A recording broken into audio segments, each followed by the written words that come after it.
Hello students. तो आज हम डिस्कस करने जा रहे हैं क्वेश्चन ग्रेविटेशन फोर्सेस के ऊपर। तो इसमें क्या गिवन है, एक प्लैनेट है सोलर सिस्टम में जिसका मास है double the mass of earth. Mass है double the mass of earth and the density दे रखी है, इसकी अर्थ की डेंसिटी की इक्वल दे रखी है। तो इसमें क्या पूछ रखा है, अगर मान लो कोई ऑब्जेक्ट है जिसका वेट आपका जो है अर्थ पे डबल है, तो उसी ऑब्जेक्ट का जो वेट होगा किसी दूसरे प्लेनेट पे जो गिवन है प्लेनेट आपका, उस पे क्या होगा, तो वो हमें निकालना है। तो चलिए सोल्व करते हैं इसको। तो सबसे पहले जो गिवन कंडीशंस है वो हम लिख लेते हैं। तो mass of the planet is equal to twice of the mass of earth. सबसे पहली चीज ये बनती है। दूसरी चीज क्या बनती है इसमें, जो डेंसिटी ऑफ द प्लैनेट है वो डेंसिटी ऑफ द अर्थ की इक्वल है। सेकंड चीज ये बनती है। अब देखो हम इन चीजों का यूज करके ये सब चीजें निकालेंगे। अब आपको पता है जो वेट है वो किस पे, वेट का फॉर्मूला क्या था, mass into acceleration into gravity के इक्वल होता है।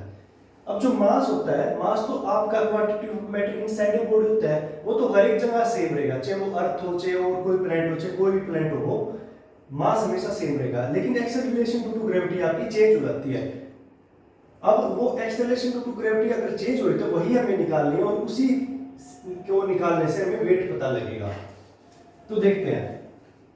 तो सबसे पहले हमें डेंसिटी दे रखी है। मान लो density of planet is equal to density of earth दे रखी है। अब डेंसिटी किसके बराबर होती है, अगर डेंसिटी ऑफ प्लैनेट लिख रहा हूं तो मास अपॉन वॉल्यूम।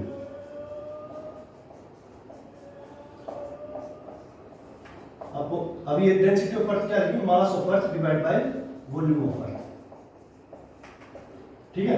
तो ये देखो ये 4/3 पाई से 4/3 पाई कट हो गया। अब मुझे क्या निकालना है, इसका रेशियो निकालना है। तो ये आ जाएगा r/p³ बाय r/e³ किसके बराबर आ जाएगा आपका, अगर मैं इस इक्वेशन को सोल्व करूं तो इसको थोड़ा सा अच्छे से सोल्व कर देता हूं। ये आ जाएगा आपका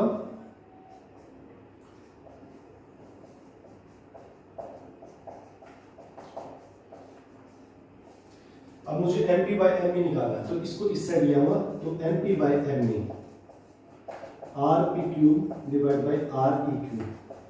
ठीक है, ये आ गया आपका। इसको मैं थर्ड इक्वेशन कह देता हूं।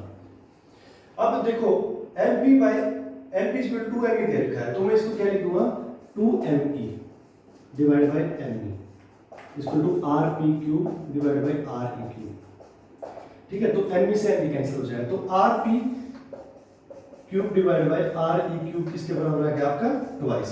तो r/p/r/e किसके बराबर आ जाएगा, 2 की पावर 1/3। तो हमने यहां से ये एक्सट्रैक्ट कर लिया इस इक्वेशन का यूज करके। ठीक है। अब मुझे एक्सेलरेशन टू ग्रेविटी निकालनी है।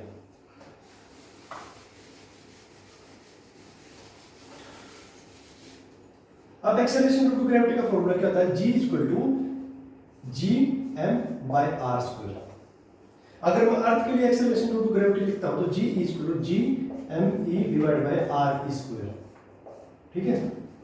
अगर प्लैनेट के लिए लिखता हूं तो gp इक्वल टू gmp/rp²। ठीक है। अब मुझे क्या करना है, gp/g निकालना है। तो gp/ge क्या आ जाएगा आपका, gMp/rp² divide by gme divide bye re²। ठीक है। अब देखो ये डिवाइड का साइन, इसको मल्टीप्लाई में कर दो।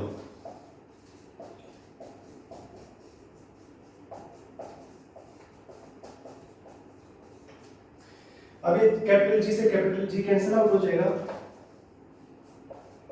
अगर इसको रीअरेंज करूंगा इसको टर्म्स को, तो mp/me आ जाएगा into r² divide by rp²।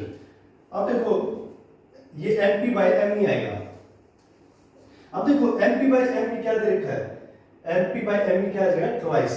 तो ये ट्वाइस आ गया इनटू r²/rp² क्या आ जाएगा, देखो rp/re अगर 2 की पावर 1/3 है, तो यहां से re/rp क्या आ जाएगा, 2 की पावर -1/3 है ना। तो ये आ जाएगा 2 की पावर -1/3, और इसका स्क्वायर ऑलरेडी है क्योंकि re/rp का स्क्वायर है, तो ये 2 इसके स्क्वायर के उसमें आ जाएगा। तो अब देखो यहां से gp/g की वैल्यू क्या आ जाएगी, अगर मैं इसको सोल्व करता हूं तो आ जाएगा 2 × 2 की पावर -2/3। ये 2 इसके साथ मल्टीप्लाई हो गया, ये 2 की पावर माइनस 2 बाई 3 आ जाएगी, 2 की पावर 1 यहाँ पे ऑलरेडी है ही। अब देखो इसको सोल्व करेंगे, यहाँ पे 2 की पावर 1 है और 2 की पावर माइनस 2 बाई 3 है, तो ये 2 की पावर 1 बाई 3 आ जाएगा। ये अगर सोल्व करेंगे तो 1 माइनस 2 बाई 3, ये 2 की पावर 1 बाई 3 आ जाएगा। ठीक है, तो जीपी बाई जी किसके बराबर आ गया? 2 की पावर 1 बाई 3। अब देखो वेट किसके बराबर होता है? वेट होता है इसका मास इनटू जी। तो वेट ऑन प्लेट क्या आ जाएगा? मास इनटू जी, जीपी। तो ये जीपी किसके बराबर आ गया? मास इनटू 2 की पावर 1 बाई 3 इनटू जी। तो ये आ गया 2 की power 1 by 3 m into g. अब ये m इनटू जी क्या था हमारा? Weight on the earth w, तो 2 की पावर 1 बाई 3 इनटू w। तो इसका मतलब जो वेट ऑन द प्लेट क्या आ जाएगा? 2 की पावर 1 बाई 3 इनटू w। ओ मतलब जो वेट ऑन अर्थ है उसका 2 क्या आ जाएगा? 2 की पावर 1 बाई 3 टाइम्स। ठीक है, यही हमें निकालना था, वो क्वेश्चन में यही सब पूछा था हमने। Okay, thank you.